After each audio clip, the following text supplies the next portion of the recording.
All right, guys, welcome to episode number 63 of the Conquer Me podcast. I'm so excited to be with you guys today. I've got an episode and an idea that I believe is going to rattle your brain and really help you to set goals and achieve goals much differently than you've ever been able to do so in the past. And like anything with this show, guys, my mission for this is really to challenge your current frames and beliefs and paradigms and reshape those so that we could see the world in a more powerful and productive way, and we can get better results, right? This is about conquering me. It's the idea of the things that we've accumulated by way of beliefs and thoughts and habits and all these things may not be serving us at the highest level. And so when we can overcome those things and reshape and rewire our brain to think differently and approach life differently, well, then certainly we'll get different results, right? So this idea is something that I got from Dr. Ben Hardy. I've been following his work for a long time. He's an organizational psychologist and just an incredible dude, business leader. He's written a lot of really good business books like Who Not How, 10X is Easier Than 2X, Your Future Self. And I'm going to share some of his ideas with you today that have really been foundational and just helping me to see my goal setting process and really to reimagine what's possible in a very short amount of time.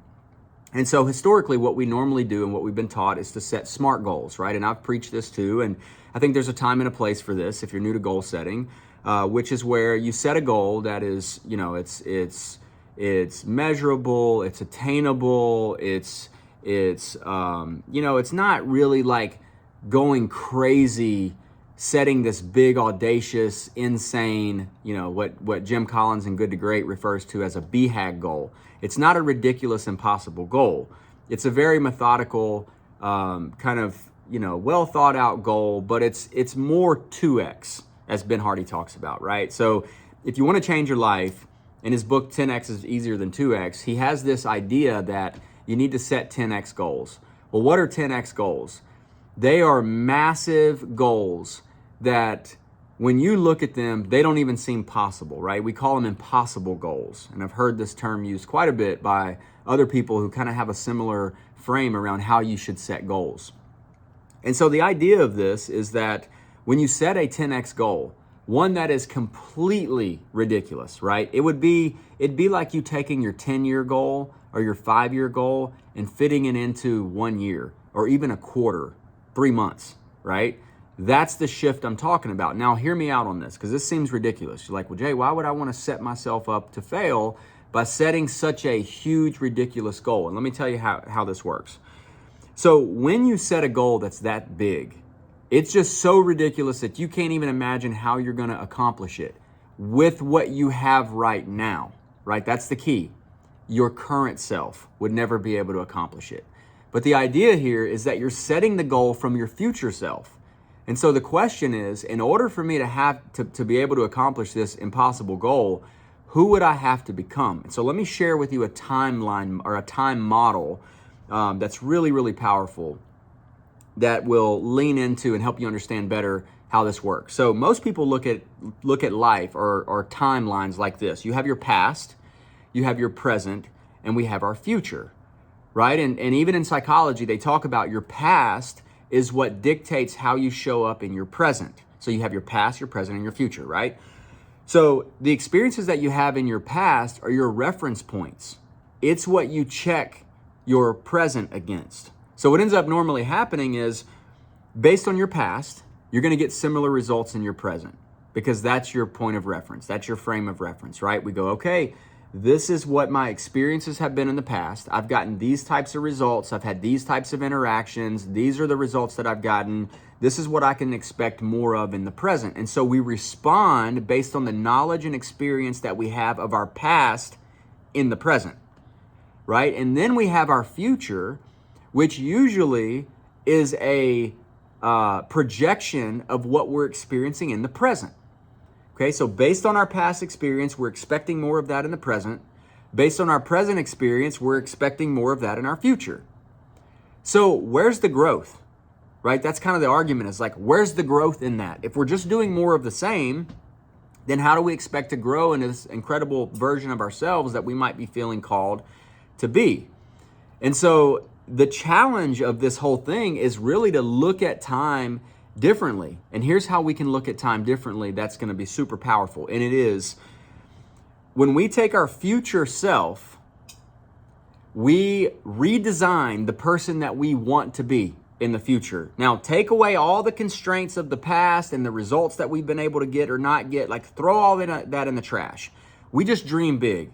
Hey, if I was the person that I wanted to be, I would be speaking from stages as a professional keynote with some of the greats. I would have a top-rated podcast. I would have an incredible, thriving business, like whatever the thing is for you, right? Maybe you can't even imagine that right now as your current self. But if you dream big and you really give yourself permission to go, okay, maybe I can't even put, and that's part of this exercise, guys. Like, you shouldn't be able to put together a path to get there because you don't even have the knowledge in your current self to operate like your future self. So let go of all of that. Let go of the idea that, well, I need to be able to chart the course. I need to be able to put together the steps. You're not going to be able to put together the steps to get to your future self with the current knowledge that you have and the current experience that you have. So I just want to say that. So now let's look at thinking about being our future self and go, man, who would I have to become? How would I have to operate? What skills and talents and daily habits would I have to acquire or to lean into in order to become that future self? Now, what's cool is you probably have about 20% of your current activities that you do on a daily basis that would allow you to get to your future self. The problem is 80% of the things that we're doing won't get us there. 80% of the things that we're doing today will not get us there. And there's something interesting about that 80%, and it is the way that we're wired. The psychology of a human, the brain, is really good at keeping us right where we're at and keeping us safe. Okay, the brain does not want us to get hurt. It's the brain's job to protect us from getting into danger. Now, when we do things that are scary, that are outside of our comfort zone, that poses risk and it looks a lot like danger. And so the brain goes to work justifying all these reasons why we should not do those things, why we should not get outside of our comfort zone. We should not stretch ourselves. We should not strive to be anything bigger than we are now because it could be dangerous, and the brain doesn't like that. So what happens is we do 80% of our tasks on average is just busy work. It's just things keeping us in our safe zone. It's things that we're like, well, we know that we kind of need to do this because it correlates to what we want to do, but it's going to really just keep us stuck. And then the things that really stretch us or move the needle, the 20% roughly, those are the things that we typically have a hard time doing just because it's a little uncomfortable, but that's really all we should be doing. Okay, so think about this way. In order to be your future self, you've got a handful of things that you can do, and only a handful of things that you can and should be doing that'll help you get there. So when you set a 10x future self goal, it raises the floor of things that you can allow in your life and say yes to, and it narrows down just a few things that you're going to have to really focus on that are inside of your unique genius and your unique ability that are going to allow you to move the needle. So for me, for instance, I have a lot of things going on. And when I start to set these 10x goals that are going to align with my future self, there's just not enough bandwidth or time or energy to do all these things. So if I want to be a top-notch, highly sought-after speaker, podcaster, I've got to lean into those things. But when I look at my calendar, I'm doing a podcast a week. I'm not really doing that many speaking engagements, right? Because it's scary and it's hard and it's like, it challenges me and my brain says, hey, this isn't safe. This is outside of your comfort zone. But in order to boil all this down and go, hey, I want to be this person, you want to be this type of person that does these types of things on a 10x level, you're going to have to get rid of 80% of what you're doing right now. So think about this, guys. 80% of your activity on a daily basis is going to have to go away. It's going to have to be cut. It's going to have to be delegated. You're going to have to put it on the back burner, whatever it is. But here's the power of this. When you sit down and you really get clear on your 10x self, who is your future self? Okay, and it gets you excited. If it doesn't get you excited, you didn't do it right. Now, it's scary, but this should just cause you to burn with excitement inside of what's possible. Well, then the idea is once you have that future self, you say, okay, I know I can't even imagine being this person right now. Like I can't work out the steps in my brain to help me get there. And that's okay. Trash all of that and go, okay, but what if I was this version of myself? What would my life need to look like? What would my behaviors need to be on a daily basis? What would my daily actions and activity need to be in order to get me there? And what's going to happen is you're going to see just a handful of things bubble up to the top, because your floor of what you can accept in your life is going to raise, right? It's the things that we say yes to. Those things are going to start going away. And what's going to rise to the top is the handful of things that you need to focus on that are going to allow you to be your future self. And then you go all in on those things.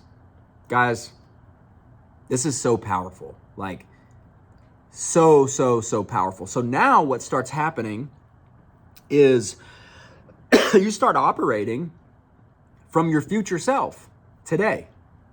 You start showing up like that person.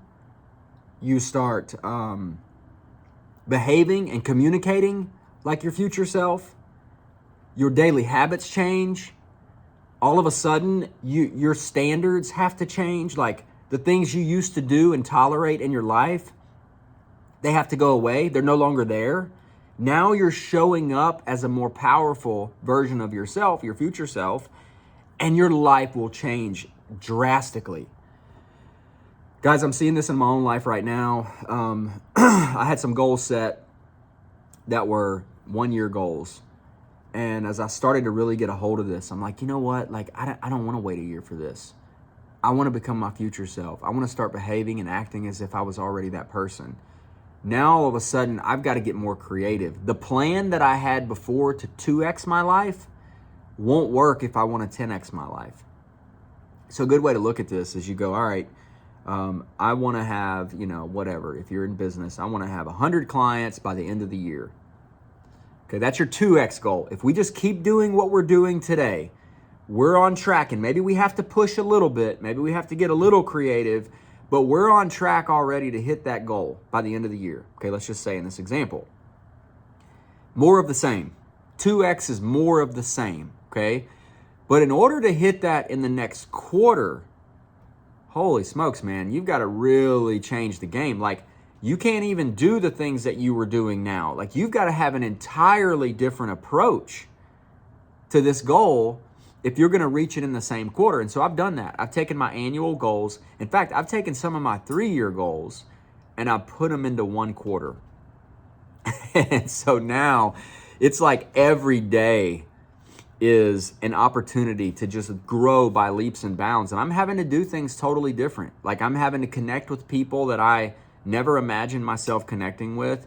I'm having to ask at a level that I've never asked. And when I say ask, I mean ask God, ask of myself, ask of my circle, ask of my team at a different level than I've ever had to ask. Like, it's made me reimagine what's possible. And I'm telling you, it's super scary. But now here's the time model. Remember I told you guys about the model of time before, where you have your past, which dictates the way that you show up in your present, and then which is basically going to dictate what you get in your future. Well, the new model, it looks like this. Your future self is created first. That dictates how we show up in our present self. So today, because we're modeling who we want to be as our future self. So we're showing up like that today. And then we get to look back in our present and redefine what our past means. Okay, and this is so powerful, guys. Most of you listening to this, me included, we've been walking around with stories about our past. And those stories are causing us to show up in a way that's not productive and it's not getting us where we want to go. We're replaying these old stories and experiences in our life, and we've told ourselves that they mean something, right? Hey, I failed in that business, so it must mean that I'm a failure. I failed at that relationship, so it must mean that I'm not good enough. My parents abandoned me, so it must mean that I can't be loved. I went through that really terrible addiction, so it must mean I'm an addict, right? And we're carrying all these things, this baggage. Now, the powerful thing about this is we don't have to do that anymore. In this model, we can look back at our past and redefine what it means.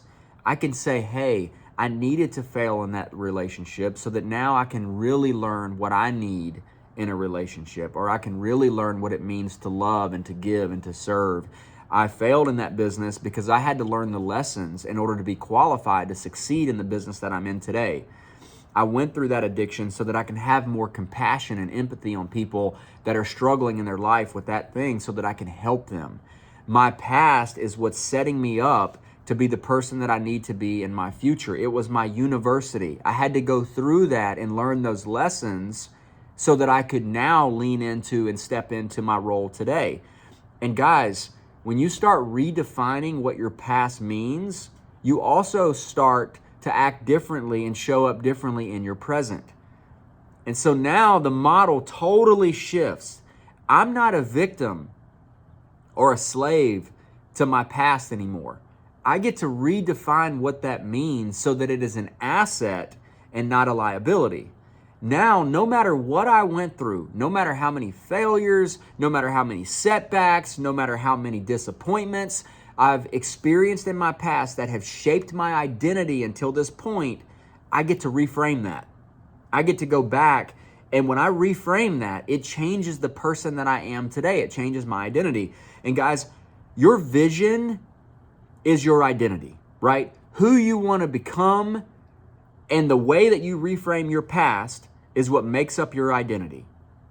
And that's powerful because that's in your control. So when I look back and I go, man, thank God that I went through that addiction. Thank God that I went through that failed marriage. Thank God that I went through that failed business. Thank God that I never could get on track with my health and fitness until now. Like I went through all these yo-yo diets and tried to do all these things. I've learned so much through that. And now I'm equipped and prepared to do what I need to do in the present.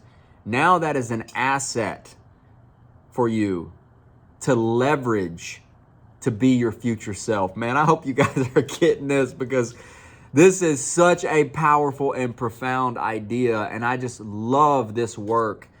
Basically, we're taking psychology, we're turning it upside down, and I hope this is helpful, guys. So check it out.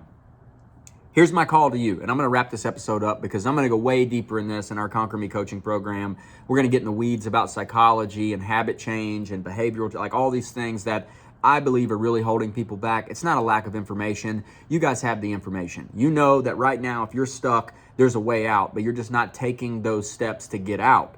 So the issue is the psychology, it's the frames, it's the paradigms, it's the way that you're seeing the world. You haven't figured out yet how to reframe your past and make it an asset. You haven't figured out yet how to operate from your future self in the present, which would cause you to show up completely differently than you're showing up today because your future self has such a higher floor and higher standards that it boils down and cuts out all of the BS that we're currently wasting our time with right now so that we can feel busy, and it will dial in those handful of things at the top that we really need to focus on. You just don't have the skills yet.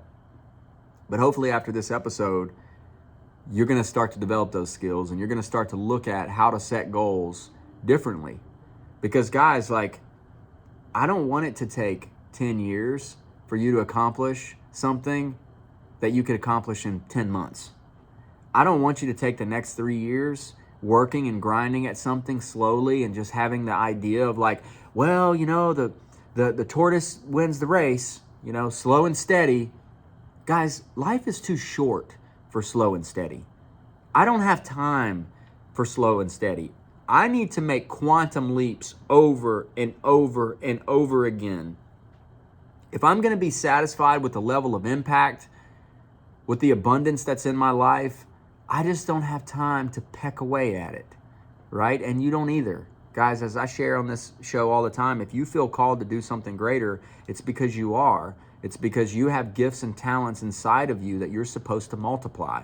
And if you're just sitting on them and slowly just taking action passively and you don't have some fire, then you're not going to accomplish very much, right? I know that can be challenging and scary for a lot of people who don't tend to think this way, but all I'm saying, guys, is there's a different way.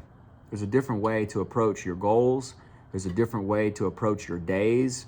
There's a different way to really accomplish what you feel like you're being called to accomplish, and it's 10x. It's operating from your future self. So to recap this really quickly, guys, you have a past. That past can be a liability to you, or it can be an asset. It's up to you. You have the power now in the present to reframe that so that it means whatever you want it to mean. Okay, and my challenge to you would be to lean into the skill of reframing our past in a way that it will help you, that you can leverage it, and it'll help you operate from your future self. Then you have your present. The way that you show up in your present is all about how you reframe your past. It's all about how you view your past experiences. Okay, that's going to allow you to show up differently in your present. But most importantly, you have your future self. That's the person that you desire to be. If the game of life was shut off today and the finish line approached, would you be happy with what you've accomplished and who you've become? Now, maybe you don't have big dreams and aspirations to build a business or speak from stage or do any of these things that I aspire to do. Maybe you just want to be the absolute best mom or father that you could be. Well, if the game ended today, would you be satisfied? Okay, if you only had 3 more months to be and do everything you wanted to be and do, would you approach life differently? Would you let go of some of the things that are keeping us in our comfort zone so that you can do the things that really matter, which is have intentional conversations with your kids every single day? It's to have a plan. It's to approach life with intentionality and not being passive in our days. And guys, when we design our future self and we look at that, it should really inspire us. Man, like that's the person I want to be. That's the man or woman I want to be. That's what I want to be known for. When I'm, when the end of life happens for me and people are at my funeral, that dash in the middle of when I was born and when I died, what does that dash mean? Is it, oh yeah, I just slowly and steady made some progress and kind of lived my life as it came and, or is it like, man, that person took massive action. They made a major impact. Like they changed lives. They looked at life as if it was precious and time as if it were a precious gift. That's what I want to be known for. That's how I want people to see me. And so guys, let's design our future self. Think about this. 10x, what would it look like? What would your life look like? What would your health look like? What would your business look like? What would your relationships with your spouse and your kids look like if it was 10x what it is now and operating from your future self? And then can we do that in the next 90 days? I'm gonna tell you like this, if you're rolling with me, if I'm coaching you, we're doing these things in 90 days, right? Anybody in my circle that I'm working with directly, I'm teaching you how to take what might be a 3 or 5 year goal and we're gonna shove it down into a 90-day process, and we're gonna map it out, and we're gonna become different people and have different processes in order to get there, because I want you to experience what I'm experiencing even right now in my life, which is 10x growth in all areas. It's possible, guys. It takes work, it takes thinking differently, but I'm excited to share these ideas. And guys, I'm scratching the surface on this whole concept in this episode. I don't have time to go deep into all of the ins and outs of this, but I really hope you found this helpful. Guys, if you enjoyed this episode, it would mean the world to me. One of my goals, one of my future self goals in the next quarter, as this is being recorded right now, is to be a top 5%, within the top 5% of all self-help podcasts. Now, that is a tall order and a worthy opponent, because we're not even close. The listenership in this show is growing. It's doing better now that I'm really putting some emphasis on it and I'm being more consistent. But guys, I can't reach this goal without you. And so if you would download this episode, listen to this episode, and share this episode, it would mean the world to me, because the way you get in the top 5% is by how many downloads you get. It's just by how many people listen to the episode. So if you take this link and you share it with someone who you feel like could really benefit from this, it would help me reach my impossible goal that is scary as hell to set. I'll just be honest, to go like, who am I to think that I could have a top 5% self-help? I'm just some dude in Batesburg, South Carolina. But my future self is worthy of a top 5% self-help podcast. And I'm operating from that. And I'm putting my heart and soul into this. And I hope you feel my passion in this episode, guys. I'm leaning into this. I'm sharing my heart. I'm giving you what I've got in hopes that the results will show up. So guys, thank you for listening. Thank you for continuing to show up and be supportive of my crazy dreams. I look forward to seeing you guys on the next episode. Peace.